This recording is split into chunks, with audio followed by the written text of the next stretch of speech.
지난 시간에 이어서 19장 1절부터 시작. 이 후에 내가 들으니 하늘에 허다한 우리의 큰 음성 같은 것이 있어 이르되 할렐루야 구원과 영광과 능력이 우리 하나님께 있도다. 그의 심판은 참되고 의로운지라 음행으로 땅을 더럽게 한 큰 음녀를 심판하사 자기 종들의 피를 그 음녀의 손에 갚으셨도다 하고, 두 번째로 할렐루야 하니 그 연기가 세세대로 올라가더라. 또 24장로와 네 생물이 엎드려 보좌에 앉으신 하나님께 경배하여 이르되 아멘 할렐루야 하니 보좌에서 음성이 나서 이르되 하나님의 종들 곧 그를 경외하는 너희들아, 작은 자나 큰 자나 다 우리 하나님께 찬송하라 하더라 까지 기니까, 먼저 천상 예배와 관련돼서 계속 이제 말씀이 나오는데, 이 19장 1절의 이 천상 예배는 이것은 이제 미래의 천상 예배로 우리가 분류할 수 있겠죠. 근데 여기에 반복되는 단어가 있는데요, 할렐루야입니다. 할렐루야에 대해서는 전에 제가 한번 말씀을 드렸어요. 그래서 이 주님을 여호와 하나님이죠. 그래서 할렐루야 이렇게 나누인다고 했어요. 그래서 할렐루야 하나님을 찬양하라. 야, 그것은 이제 엘로힘 여호와 하나님을 가리키는 거죠. 그래서 특정 대상이 지정되어 있어요. 그래서 하나님을 찬양하라 이렇게 명령형으로 되어 있어요. 그래서 이제 우리가 지상의 예배에서도 할렐루야를 쓰고 있는데 천상의 예배에서도 할렐루야를 쓰고 있다는 것이 놀라운 일이죠. 지상과 천상의 공동으로 쓰는 방언이 할렐루야예요. 그러니까 번역할 필요가 없어요. 영어 쓰는 데 가서 그냥 할렐루야 하면 되고요, 독일어 쓰는 데 가서 그냥 할렐루야 하면 돼요. 그냥 다 알아듣는 거예요. 그냥. 우리는 아멘 한데 이제 영어에서는 에이멘 그러잖아요. 아멘이라고 해도 알아들어요. 에이멘이라고 해도 알아들어요. 그 헬라어에서도 이제 아멘이라고 해도 되는 거예요. 히브리어도 마찬가지고. 그래서 아멘 할렐루야는요, 이게 아주 우리가 주님의 공동 이 지체들 가운데 쓰는 공통어가 되어버렸다. 그런데 오늘 보니까 천상의 예배에서도 어떻게 되냐, 정말 할렐루야예요. 그래서 할렐루야 구원과 영광과 능력이 우리 하나님께 있도다 이렇게 시작되는 거예요. 포인트가 어디로 갔느냐, 하나님께 있다, 이거 이 포인트입니다. 그 다음에 그의 심판은 참되고 의로운지라, 심판 이야기가 나왔으면 그것은 17장과 18장의 심판이에요. 그건 뭐냐, 바빌론 큰 성, 큰 음녀에 대한 심판입니다. 그가 바로 적그리스도를 바다에서 올라온 짐승, 붉은빛 짐승을 핸들링하고 거기서 다 조종하고 그렇게 해서 세상 권세 가운데 앉아 있었던 큰 음녀. 음녀라는 것은 여성 명사로 썼죠. 그러니까 원래 하나님의 신부와 반대된 개념이에요. 그래서 그리스도의 신부, 교회와 반대된 개념의 진영에 있는 자인데 세상에서 짝한 자고, 그리고 주님의 교회를 핍박하는 신부와 반대된 적대적 관계다. 그리고 큰 성 바벨론이라 했기 때문에 바벨론은 국가 이름도 바벨론이야. 그 다음에 성도 바벨론이에요. 여기에서는 바로 이스라엘을 핍박했던 이스라엘을 다스렸던 그런 제국의 이름을 그대로 쓰는 거예요. 그러니까 수천 년 전에 있다가 사라졌던 제국인데 그 제국이 다시 나타나는 거예요. 그래서 바벨론은 북바벨론으로 나누고 신바벨론으로 나누죠. 느부갓네살 왕이 진행하는 그 바벨론 신바벨론으로 들어갑니다. 그건 대제국을 형성해요. 구바벨론은 작아요. 예를 들어서 노아의 홍수에 의해 셈족에 의해서 이제 내려오다가 이제 노아의 아들이 이제 3명이 등장합니다. 이제 첫째 아들이 함이에요. 그리고 이제 야벳이에요. 그 다음에 셈이에요. 근데 우리는 이제 반대로 해요. 셈, 함, 야벳 이렇게 하는데, 아니면 셈, 야벳, 함 이렇게 하는데, 그러는데 실상은 이제 함이 먼저 나갑니다. 그 다음에 야벳 나갑니다. 그다음에 셈으로. 그런데 이 함의 세력이 이제 이 팔레스타인 지역을 중심으로 해서 기득권을 장악을 해요. 그쪽에 장악했던 대표적인 함의 아들이 이름이 가나안입니다. 그래서 자기 이름을 써서 가나안 땅으로 보는 거예요. 자, 이렇게 해가지고 그들이 어디까지 점령에 들어가냐면 셈족이 거주했던 곳으로 치고 들어가는데, 그것이 바로 이제 시랄 평지 땅이라. 그것이 유프라데스 강과 티그리스 강이 두 강이 수메르 문화라고 해서요, 이란과 이라크 사이로 흘러가요. 지금도 흘러가잖아요. 그런데 그 양 강의 중간에 거점을 잡고 그곳에다가 바벨탑을 쌓기 시작합니다. 군주만들. 그래서 이제 이 바벨탑을 쌓고 이제 그곳에서 이제 거대한 니므롯의 이제 국가를, 제국을 형성해 나가죠. 그런데 이제 거기에 핵심적인 도시가 바로 이제 이 바벨론이 들어가요. 그래서 구 바벨론은 아수르가 다스릴 때도 존재했지만, 아수르가 대제국을 형성할 때 이 구 바벨론은요 아주 미약했습니다. 그런데 이제 아수르가 무너지고 나서 이제 느부갓네살 왕에 의해서 이제 바벨론이 힘을 크게 융성깨요. 이게 신바벨론이. 그런데 그 바벨론이 거기서 끝난 줄 알았더니 메데 바사 페르시아라는 고레스 왕에 의해서 완전히 전멸됐음에도 불구하고 그것이 떡하니 요한계시록 18장에 딱 나오는 거예요. 그리고 18장에 하나님의 심판에서 한날 한시에 말이죠, 순식간에 성이 세 갈래로 쪼개져서 지진이 일어나서 무너져버리고 주님께서 심판했다고 되어 있는데요, 17장에 보면은 그 바벨론 성 큰 음녀를 죽인 자는요, 자기를 지금까지 키워주고 보여주고 자기를 조종했던 바로 그 세력에 의해서 자중질이 일어나는데, 그것이 바다에서 올라온 짐승, 붉은빛 짐승에 의해서 이 음녀가 살해를 당합니다. 그런데 하나님은 그것은 주님이 심판하셨다, 이렇게 표현되어 있는 거예요. 그러니까 하나님은요, 이제 차도살인을 한 거예요. 그래서 이제 이스라엘 백성이 말을 듣지 않으면 바벨론 갔다가 징계하잖아요. 그런데 바벨론이 교만하니까 페르시아 갔다가 제국을 엎어버린 거예요. 이런 식으로. 그래서 이제 자기들끼리 싸우게 만드는데요, 이제 이 적그리스도라는 바다에서 올린 짐승과 이 짐승을 그동안 키워서 후원하고 자기가 뒤에서 기득권을 행사했던 이 바벨론이라는 교회의 반대 진영에 있었던 이 음녀 세력들과 부딪히게 되는데, 결국 권력은 나눠가질 수 없는 것이라. 그래서 이 붉은 짐승에 의해서 완전히 갈기갈기 다 찢어버린 겁니다. 그렇게 무너지니까 바다에서 장사하는 자, 무역하는 자, 이게 세계 거부들이죠. 세계 무역상들이 바다에서 가슴을 치고 통곡을 하는데, 그들이 누구냐? 바로 왕족이요, 장사하는 상인들이라고 했어요. 그러니까 굉장히 고급 노예할 패밀리 계급들이 전 세계의 경제권을 장악하고 있는 거예요. 상위 0.01%나 될 만큼의 아주 강력한 이런 사람들에 의해서 세계 지배를 형성했는데 다 무너져 버린 거예요. 자기가 본거지가 없어져 버리니까. 그런데 그거에 대해서 주님께서는 주님이 심판했다 하고 18장에 찬양이 올라가기 시작하고 19장에 가서 이 부분이 천상에서 또 찬양이 되고 있어요. 그래서 하나님의 심판은 참되다, 의롭다, 음행으로 땅을 더럽게 한 큰 음녀를 심판하사. 그러니까 이 큰 음녀의 악행이 얼마나 하나님 앞에 아주 피가 맺혔으면 주님께서 저 부분에 대해서 엄히 심판하신다는 걸 강조하는 거예요. 자기 종들의 피를 그 음녀의 손에 갚으셨다. 이게 엄청난 하나님의 종들을 죽인, 순교를 시킨 그러한 대표적인 집단이 누구냐? 바로 바벨론 성이라 하기도 하고 아주 거대하다 이 말이에요. 그 다음에 영적으로는 큰 음녀의 우두머리, 어머니다 이 말이에요. 총본산지예요. 그래서 이제 그 세력에 의해서 완전히 없어집니다. 이 큰 음녀가 누구일 거냐에 대해서는 해석들이 여러 갈래로 나눠질 수 있어요. 이게 로마 캐톨릭이냐, 아니면은 종말에 세계적인 연합을 형성하고 있는, 경제권을 장하고 있는 어떤 기득권 세력이겠느냐, 여러 가지 의논을 할 수 있겠죠. 그런데 중요한 것은 교회를 핍박하고 교회와 반대된 입장을 서 있는 적대적 관계의 세력이에요. 그런데 이 세력은 전 세계의 경제권, 그리고 전 세계의 종교의 영역을 핸들링하고 있는 그러한 강력한 집단이라는 것이죠. 그런데 그것이 바로 전 세계를 마지막에 다스리는 적그리스도의 지도자에 의해서 완전히 와야 된다는 사실입니다. 자, 그러니까 이제 3절에 가서 주님께서 두 번째로 할렐루야 또 하는 거예요.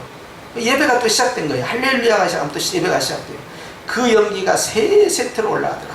자, 세 번째 4절 가서 24장로 또 등장합니다. 네 생물, 이제 천사들의 이제 그 대표성을 갖고 있는 자들이죠. 이 네 생물이 엎드려 보좌에 앉으신 하나님께 경배하여, 이렇게 했어요. 이것이 바로 예배입니다. 예배가 또 시작된 거예요. 그래서 이제 오늘 우리가 이 말라기 4장 2절에 있는 것처럼 주님의 이름으로 모여 하나님께 경배하는 자에게 하나님께서 치료의 강선을 바라시겠다는 말씀과 이제 같이 맥락이 가는데요. 여기 보니까 이 24장로와 네 생물이 딱 한마디 하죠. 아멘 할렐루야 이렇게 했다 이 말이에요. 그러니까 보좌에서 음성이 났어요. 하나님이죠. 하나님의 종들 곧 그를 경외하는 너희들아 그랬어요. 그를 경외하는 너희들아. 이 경외라는 것이 곧바로 예배로 직결되어 있죠. 작은 자나 큰 자나 다 우리 하나님께 찬송하라 그랬어요. 중요합니다. 이게 찬송하라. 또 내가 들으니 이제 6절로 넘어갑시다. 올려보세요. 시작. 또 내가 들으니 허다한 무리의 음성과도 같고 맑은 물소리와도 같고 큰 우레소리와 같은 소리가 이르되. 자, 이번에는 또 다른 이제 부류들입니다. 이들은 천사들의 대표물인 네 생물도 아니고 그리고 24장로 성도들을 대표하는 24장로도 아니에요. 자, 그러면 누구냐? 허다한 무리라는 거예요. 온 성도들, 온 피조세계를 다 끌어모은 거죠. 자, 큰 우레소리와 같은 소리로 이르되 그것은요 합창, 요즘은 이제 떼창이라고 하더라고요. 합창을 드린 겁니다. 온 피조세계가 구원받은 백성들 포함해서 자, 큰 무리예요. 자, 이들이 하나님 앞에 또 어떻게 하느냐? 시작. 할렐루야 주 우리 하나님 곧 전능하신 이가 통치하시오. 또 할렐루야예요. 계속 반복되고 있어요. 이거이 반복되는 것은 기쁨이 충만한 상태를 의미하는 겁니다. 이 할렐루야는 굉장히 즐겁다는 거예요. 이렇게 좋을 수가 있을까? 이 뜻이에요. 너무너무 좋다 이 뜻이에요. 그래서 또 할렐루야 또 하는 거예요. 그러면서 7절 시작. 우리가 즐거워하고 크게 기뻐하며 그랬어요. 굉장히 기쁨 충만한 상태입니다. 지금 나 이겼네, 우리 이겼네, 예수님 이겼네 하고 싱글벙글 하는 거예요 지금. 자, 그 다음 시작. 그에게 영광을 돌리세. 주님이 하셨습니다. 주님이 수고하셨습니다. 주님 감사합니다 이거예요. 그 다음 어린 양의 혼인 기약이 이르렀고 그 다음에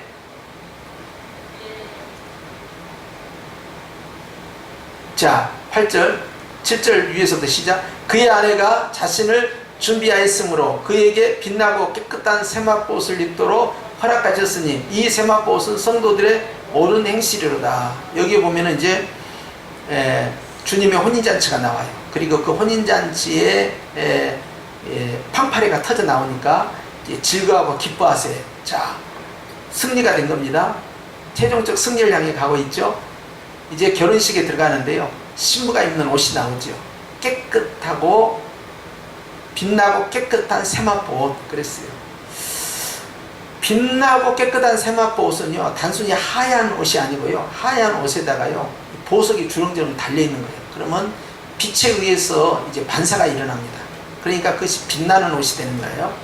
빛나고 깨끗한 세마포 옷인데 근데 그 세마포 옷은 성도들의 옳은 행실이다. 그러면 옳은 행실, 착한 행실, 의로운 행실 이렇게 표현할 수 있겠죠. 여기서 우리는 도덕적 옳은 행실이 아닙니다. 주님께서 마태복음 5장 16절 말씀에 너희의 선한 행실, 착한 행실을 통해 하나님께 영광을 돌리게 하라 했잖아요. 그랬을 때 우리가 도덕적, 윤리적, 사회적인 그런 행실, 그런 인격적인 행실 그것만 생각하면 안 돼요. 그것은 단연코 들어갑니다. 각 개인에 있어서. 그런데 하나님 앞에서 옳은 것이 뭐예요? 말씀대로 하나님 앞에서 선한 것이 뭐예요? 예수님 뜻대로. 하나님 앞에서 옳은 의가 뭐예요? 예수님이 하나님의 옳은 의예요. 그러니까 주님을 닮아가고 주님을 쫓아가고 주님이 가는 길로 같이 가는 것이에요. 그렇기 때문에 음녀와 타협하지 않는 거예요. 음녀나 적그리스도는 최종적으로 어떤 결과를 만듭니까? 종교를 통합해버립니다. 온 세상의 종교를 통합해요. 그 다음에 군사력을 전체를 통괄합니다. 세상에 있는 모든 군사력을 통할할 수 있어요. 그 다음에 왕들, 각 나라의 지도자들을 통과를 합니다. 이게 정치적으로도 하나가 되게 만드는 거예요. 그런데 여러분, 종교를 통합한다는 것이 가능하냐 이 말이야. 이 땅에서, 이 세상에서 지금까지 다 종교전쟁이 포함되어 있었는데 그런데 이것이 하나가 된다는 거예요. 세상의 종교는 딱 둘이요. 그리스의 신부된 교회와 바로 음녀된 교회, 가짜 교회로 쫙 쪼개지는 거예요. 그래서 그걸 총괄하는 거예요. 그리고 군사력도 완전히 다 지배를 해버립니다. 그리고 정치가 완전히 지배가 돼요. 경제가 완전히 지배가 됩니다. 경제를 지배하는 원리는 간단해요. 666 짐승의 표가 없으면요, 경제에서 완전히 배제돼 갑니다. 그렇기 때문에 적그리스도에 속하지 않냐는 짐승의 666표를 받지 않는 자들은 광야로 쫓겨난 교회가 되는 거예요. 42달 동안. 그러면 고립된 생활을 하고 있는데, 그렇지 않은 사람들은 매매할 수 있는 권세가 있기 때문에 사업 라이센스를 갖고 있는 거예요. 그리고 얼마든지 경제활동을 하겠고 사업을 불릴 수 있어요. 그것만 있습니까? 어디 가든 그것이 신분보장이기 때문에 생명이 보호가 돼요. 죽임을 당하지 않습니다. 그것만 있습니까? 다수가 있는 일반적 사회 문화 안에서요, 결코 왕따나 따돌림을 받을 이유가 없는 것이죠. 그리고 그 주류 세력 안에서 도시 문명을 누리는 거예요. 근데 광야교회는 완전히 소외된 세력들이죠. 그렇게 하면서 경제권을 완전히 장악하는데, 경제에 대해서 동참하고 싶으면 딴 건 하나도 없다. 와가지고 바다에서 올라온 짐승의 그 형상에 절해. 그러면 다 된다는 거예요. 그러나 계시록 13장 8절 말씀에 보면 주님의 생명책에 기록되지 아니한 자들만 가서 경배를 한다. 그래서 다시 한번 찾아서 읽어드리면요, 계시록 13장 보십시다.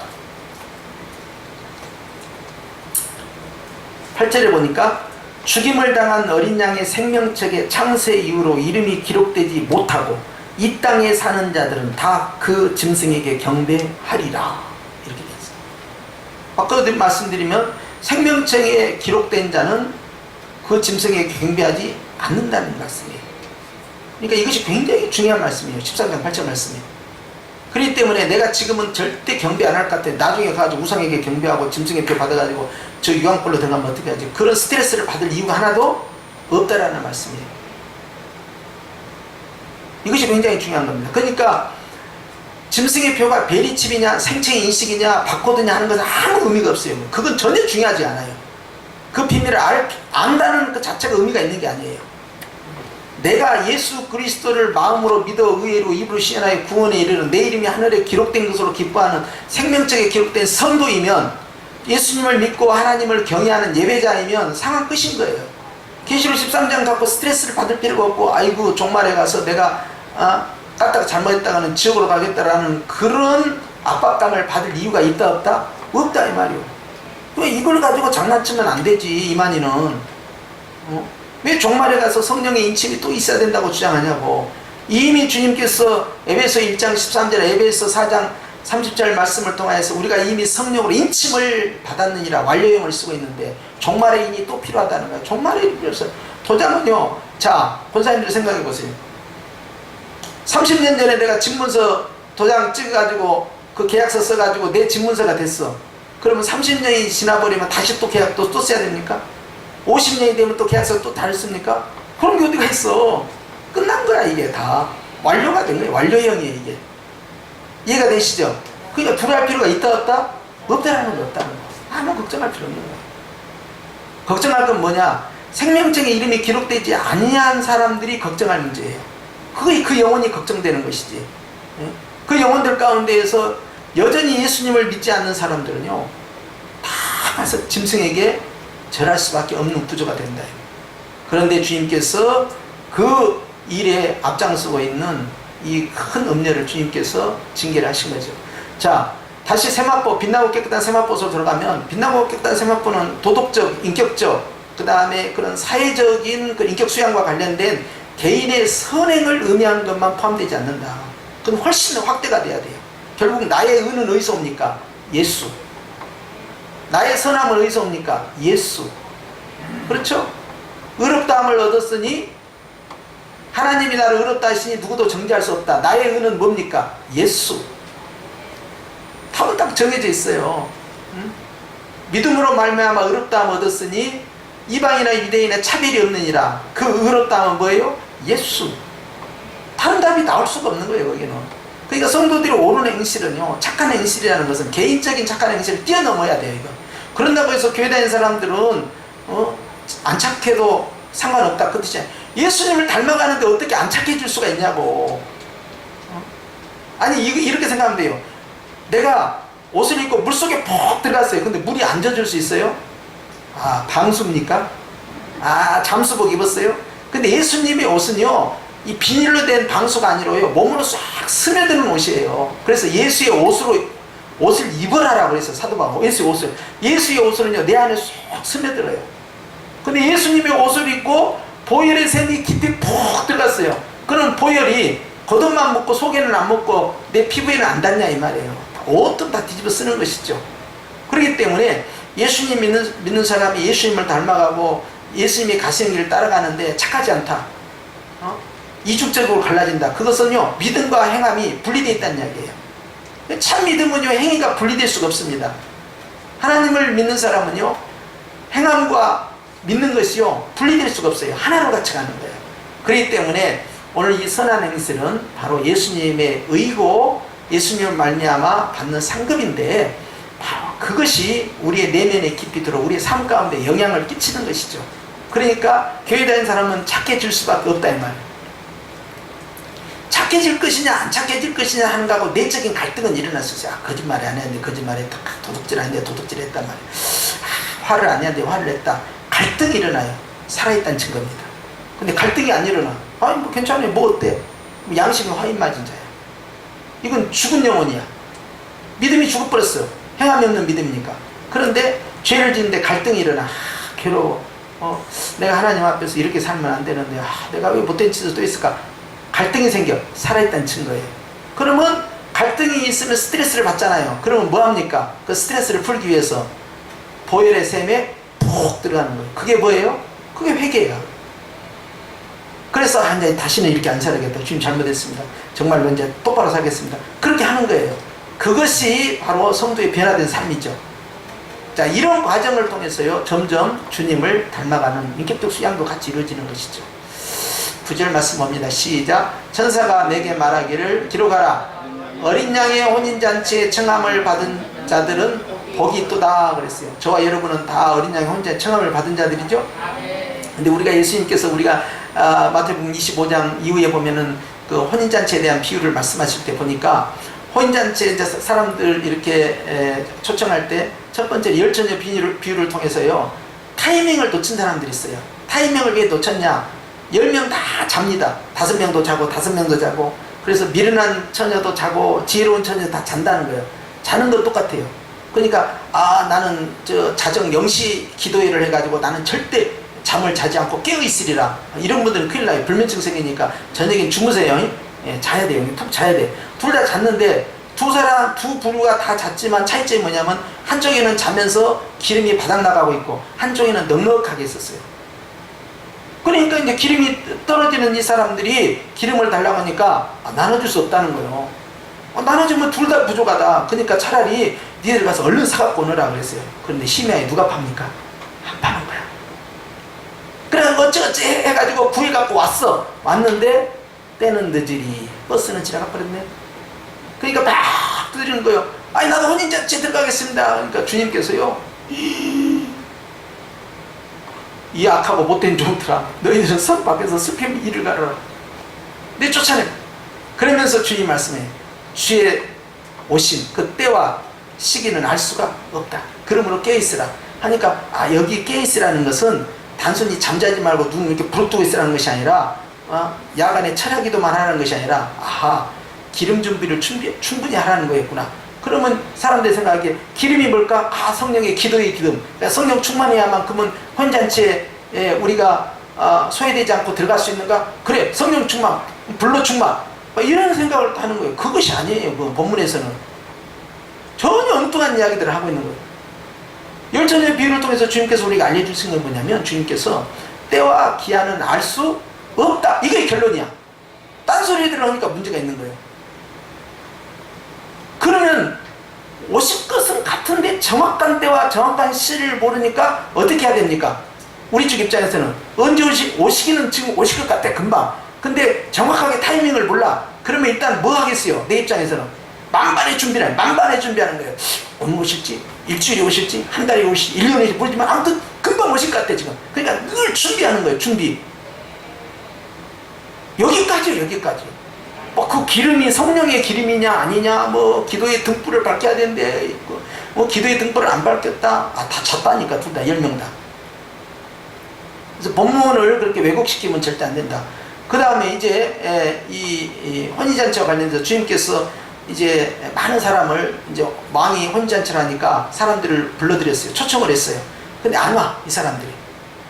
나는 뭐 밭에 가야 되고, 나는 뭐 시집 가고 장가 가야 되고, 난 시장 가야 되고, 돈 벌러 가야 되고, 안 와버리고 그냥 자기 핑계 대고 일상이 바쁘니까 못 오겠다는 거예요. 그러니까 그러면 닥치는 대로 무조건 다 데려와라 그랬어요. 그래서 이제는 기준을 완전히 풀어버린 겁니다. 이게 처음에는 유대인들 어서 오거나 유대인들이 거절하니까 이방인을 확 풀어버린 거예요. 그래서 이방인을 다 초청했는데 거기에 뜬금없는 사람이 하나 등장한 거예요. 뭐냐? 원래 왕궁에 들어갈 때는 왕궁에서 주는 예복이 있습니다. 그냥 일상 왕궁 밖에서 입는 평상복을 입고 왕을 배울 수가 없어요. 그러니까 왕궁에 들어갈 때는 왕궁에 옷이 있는 거예요. 그러죠? 수영장에 수영으로 들어간 사람이 정장 입고 수영장에 들어가면 얼마나 이게 부끄러운 일이야. 벗은 사람이 부끄러운 것이 아니라 입고 있는 사람이 부끄러운 거예요. 무슨 뜻인지 아시겠죠? 그 격에 맞는 의복이 있다 이 말이에요. 그런데 왕을 배우는 혼인잔치 갈 때는 왕궁에서 주는 예복을 입어야 하는데 이 사람이 안 입은 거예요. 그리고 자기 예복만 입고 있는 거예요. 그러니까 자기 의가 강한 자야. 그러니까 너는 어찌 예복을 입지 않았느냐, 들어올 때 주지 않았냐 이 말이요. 그러니까 이 사람이 유구무원하거늘, 여봐라, 이 악한 자를 성 어둠에 바깥 내쫓아 슬피 얼마 이를 가게 하라고 내쫓아버린 거예요. 여기서 우리는 알아야 돼요. 우리는 주님의 혼인잔치에 들어갈 때요, 내가 똑똑하고 내가 착하고 내가 선하고 내가 호인이기 때문에 천국 가는 것이 아닙니다. 우리는 주님이 주신 예수님의 옷이 있어요. 보혈의 옷이 있어요. 예수님의 의의 옷이 있어요. 그 옷을 입은 자만이 천국에 들어가는 거예요. 너 어떻게 천국 갔느냐? 주님 덕분입니다. 아니 지난번 그 방역 의료 뭐 할 때 이렇게 합디다? 수화가 이것이 당신 덕분입니다, 그런 뜻인가 봐. 그래서 가만히 보고 있으면, 야, 우리는 다 예수님 덕분이다. 예수님 덕분이다를 어떻게 표현해야 될지 모르겠어. 수화를 할지 모르니까. 우리는 주님 앞에 딱 서는 날 누구 때문입니다? 예수님 때문입니다. 이거 하나면 끝나는 거예요. 다른 말이 필요가 없는 거예요. 아무리 숯은 빨아봐야 숯이에요. 하해질 수가 없는 거예요. 그걸 인정을 해야 돼요. 그래서 전적 부패, 전적 타락이 나오는 거예요. 우리의 불가항력적인 하나님의 은혜 때문에 우리는 구원하는 것이다. 그래서 주님 앞에 들어갈 때 청함을 받은 사람들인데, 이 청함을 받은 사람들이 잘 안 와. 그러니까 주님께서 청함을 받은 사람은 많지만 택함을 받은 사람은 적다 해버린 거예요. 이게 중요한 거예요. 혼잔치에 청함을 받은 사람이 택함의 위치까지 가려면 반드시 누구의 옷을 입어야 된다? 왕궁의 옷, 예수님의 옷을 입어야 된다는 거예요. 저와 여러분은 이 문을 들어올 때마다 주님 앞에서 다 예수님의 옷을 입고, 예수님의 보혈의 옷을 입고, 예수님의 의의 옷을 입고, 예수님의 그 공로의 옷을 입고 이 자리에 앉아 있는 거죠. 그래서 하나님을 경배하는 거예요, 이게. 그래서 주님께서는 우리에게 청함을 받은 자들은 복이 있도다 그랬어요. 바로 저와 여러분이 그 혼인잔치의 주인공입니다. 할렐루야. 그래서 우리는 예수님을 이제 호칭을 바꿔요. 결혼하면요, 주님 하다가 호칭이 바뀌는 거예요. 주님이 우리의 신랑이 되고 우리는 주님의 신부가 된다고. 이게 중요한 거죠. 그래서 이제 혼인을 하게 됩니다. 자, 그 다음에 가십시다. 내게 말하되, 자, 이것은 하나님의 참되신 말씀이라 하기로, 10절 시작. 내가 그 발 앞에 엎드려 경배하려 하니 그가 나에게 말하기를, 나는 너와 및 예수의 증언을 받은 내 형제들과 같이 된 종이니 삼가 그리하지 말고 오직 하나님께 경배하라. 예수의 증언은 예언의 영이라 하더라 그랬어요. 따라서 진짜 천사, 이게 진짜 천사예요. 이 가짜 천사는 지가 경배받아요. 이 가짜 천사는 말이죠, 광명한 빛나는 천사로 과장을 하고 딱 나타나가지고 천한만국을 쫙 보여주고 부귀영화와 영광을 쫙 보여주고, 이것은 내 것인데 나에게 절을 하는 자에게 내가 줄 것이니 내게 절을 해라, 이렇게 하는 거예요. 절받기를 좋아해. 예? 절간에 가면요 다 절을 하잖아요. 또 어떤 이상하게 생긴 나무나 이상하게 생긴 어떤 바위나 어떤 그 피조물을 좀 내가 경외심을 느낄 만한 어떤 큰 산, 그 다음에 큰 바다, 그런 데 가면은 막 거기다 절을 해요, 절을. 그래서 이제 뭐 여러 가지 산에 뭐 산신 있고 바다에 뭐 용왕신 있고 나무에도 또 무슨 신이 있다고 그러고 집에도 무슨 신이 있다고 뭐 아니 신이 얼마나 많은지 몰라요. 일본 같은 경우는 완전히 귀신의 나라예요. 그건 집집마다 다 신이 있습니다. 그런데 다 이렇게 절받는 신들이 있어. 근데 이것은 다 가짜예요. 근데 오늘 진짜 천사는 어떻게 나옵니까? 나에게 절을 하지 말라는 거예요. 나는 너와 같이 형제된 자다 그랬어요. 내가 그 발 앞에 엎드려 경배하려 했다. 세상에 사도 요한이, 우리가 생각하면 사도 요한은 얼마나 내뱉었습니까? 그나마 사도들 가운데에서 요한은요 특별한 존재예요. 순교하지 않고 끝까지 살았다는 특징도 있지만 예수님의 품에 안겨서 주님의 심장 소리를 들었던 유일한 사람입니다. 제자들 가운데서 아주 특별한 분이에요. 그런데도 사도의 권세가 있음에도 불구하고 천사에게 엎드렸어. 그러니까 너무나 황홀한 말씀을 들으니까 그냥 엎드렸다는. 근데 자기 정체성을 알아야죠. 여러분, 어떤 높은 천사라도 예수 그리스도의 신부일 수는 없어요. 아니 사도가 지금 누구에게 절을 하고 있는 거예요? 자기가 더 레벨이 높다니까. 따라서 내가 높다. 누가 높다 하다가 또 교만해질까 심히 두렵지만 그러나 자기 정체성은 똑바로 알아야지. 절대 천사에게 마귀에게 허리를 숙이면 안 돼요. 누구에게만 허리 숙입니까? 성삼위 하나님에게는 허리를 숙이면 안 돼요. 미가엘이든 가브리엘이든 누구든 상관없어. 어느 누구 앞에서도, 어떤 군대 장관 앞에서도, 어떤 천사 앞에서도 숙이면 안 돼. 그런데 이 천사가 나에게 절하지 말라는 거예요. 나는 너와 같이 하나님의 종이다. 내가 어떻게 이걸 받겠느냐? 너는 하나님께만 경배하라는 거예요. 이게 진짜 천사예요. 할렐루야. 절대 마리아한테 가서 절을 하면 안 된다고요. 하늘에 있는 마리아가 통탄하는 거예요. 누가 나라고 그렇게 만들었고 실제 실물하고 마리아상하고 전혀 다릅니다. 그런데 뭐 동상 하나 만들었고 아주 가냘프게 예쁘게 만들어 놓고 그것이 마리아라는 거예요. 마리아가 나하고 실물하고 다른데 그럴 거야. 그런데 그거 대놓고 들어갈 때 절하고 나올 때 절하고 왜 그러냐는 거예요 도대체. 나하고 아무 상관이 없다. 얼마나 억울해하겠습니까? 그런데 가서 그 절을 한대요. 예수님 외에는, 성삼위 하나님 외에는 절을 할 수가 없는 것이다. 할렐루야.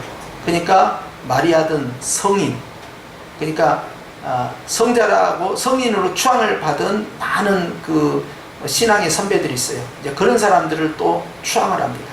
근데 천만의 말씀이에요. 그림 앞에서 또 허리를 숙입니다. 절대 아니야. 또 그분들의 그 해골, 뼈 있죠. 뼈를 교회 안에다 모셔놓고 또 거기 가서 절을 합니다. 절대 아니지. 그리고 거기서 기도를 해요. 절대 아니지. 또 이제 고타마 시타르타, 이 석가모니 고타마 시타르타의 그 뼈에서 나온 사리를 가지고 전시사를 해가지고 거기 가지고 이제 탑을 만들어요. 그래서 절에 있는 탑들은 그게 다 이게 요즘으로 말하면 이게 납골당이야. 그래가지고 사리를 집어내가지고 그걸 빙빙 도는 거예요. 빙빙 돌면서 또 절을 해. 절대 아니지. 또 이제 이슬람은 이제 사우디아라비아 메카에다가 이 마호메스의 이게 묘를 크게 피라미드처럼 만들어 놓고 거기를 빙빙 수백만 수천만 명이 이제 돌아. 1년에 그냥 순례를 해. 그런데 돌면서 거기다 소원을 빌어. 절대 아니지. 우리는 오직 비어있는 무덤, 부활하신 예수 그리스도에게만 경배하는 거예요. 완전히 다릅니다. 그렇기 때문에 별땅고 천사 숭배는 있을 수가 없다 하는 거예요. 그러니까 그 발 아래 엎드려 경배한다. 천만의 말씀이죠. 오직 하나님께만 경배하는 것이다. 예수의 증언은 예언의 영이라 그랬어요. 예수님에 대해서 이렇게 증거하는 거 있잖아요. 그걸 누가 증거하냐고요. 보혜사 성령님이 오신 목적이 뚜렷합니다. 보혜사 성령님은요, 뭐 능력 주시려고 오고, 은사 주시려고 오고, 권세를 나타내시고, 그게 아니에요. 첫 번째가 뭐였느냐? 보혜사 성령은 진리의 영이라. 왜 오셨느냐? 그건 딱 하나입니다. 그것은 예수 그리스도를 증거하기 위해서 오신 거예요. 그래서 성령님은 바로 예수 그리스도의 증거하는 증언의 영이 되는 거예요. 할렐루야. 성령님의 역사가 바로, 그러니까 성령님의 임재가 나타나는 것, 성령님의 은사가 나타나고 권능이 나타나고 능력이 나타나는 것에 누가 선포돼야 돼요? 예수님이 선포돼야 돼요. 그러니까 예수님의 영이신 성령님은요, 예수님이 나타나기 원하는 거예요. 예수님의 영이신 성령님께서 전도의 영으로서 예수님을 전도하기를 원하는 거예요. 성령님을 막 전도하고 그런 게 아닙니다. 성령님이 원하시는 것은 예수님을 증거하라는 거예요. 그걸 원하신다는 거예요. 할렐루야. 자, 또 여기까지 해야 좋을 것 같죠? 자, 오늘 여기까지 말씀하는데요. 실상 긴 건데 짧게 말씀드렸는데, 결국 예배는 누구에게만 집중돼야 되느냐? 계속 하나로 갑니다. 시종일관 오직 성삼위 하나님 외에는 예배의 대상이 될 수 없다. 천사라도 거기에 끼어들 수 없다 하는 거예요. 근데 악한 마귀, 타락한 마귀는 자기한테 경배하라 그래요. 그러니까 너희 주 하나님만 섬기라 했다. 다 끊어버린 거예요. 예수님이 그렇게 끊으시면서 너희들도 그렇게 끊어라 이 말이죠. 할렐루야. 그러니까 우리가 누구인가를 아셔야 됩니다. 우리는 천사보다 더 귀한 존재예요. 그걸 항상 기억하셔야 돼요. 나는 나를 그렇게 안 볼지라도 주님은 나를 그렇게 본다는 사실이에요. 그렇기 때문에 결코 어떤 피조세계도 무릎을 꿇어서 안 됩니다. 모든 피조세계 우두머리 자리에 사람을 세웠어요. 그 사람의 이름이 아담이었습니다. 근데 아담이 타락함으로 말미암아 그 권세를 잃어버렸지만 둘째 아담이신 예수 그리스도를 통하여 그 권세를 회복할 뿐만 아니라 그 권세보다 더 높은 단계로 끌어올렸는데 바로 주의 몸이요 주의 신부야. 그래서 타락하기 전에 아담보다 타락한 다음에 둘째 아담을 통해서 회복된 교회의 위치가 타락하기 전에 아담보다 더 높아요. 누가 아담을 향해서 너는 내 아들이라 했으며 너는 나의 신부라 했으며 너는 나의 몸이라고 누가 했냐 이 말이요. 하나님은 그런 말씀 안 하셨어요. 그런데 타락했다가 구원받은 성도를 향하여서 너는 나의 몸이요 너는 나의 신부요 너는 나의 자녀요. 주님께서 우리를 끌어올리시는 거예요.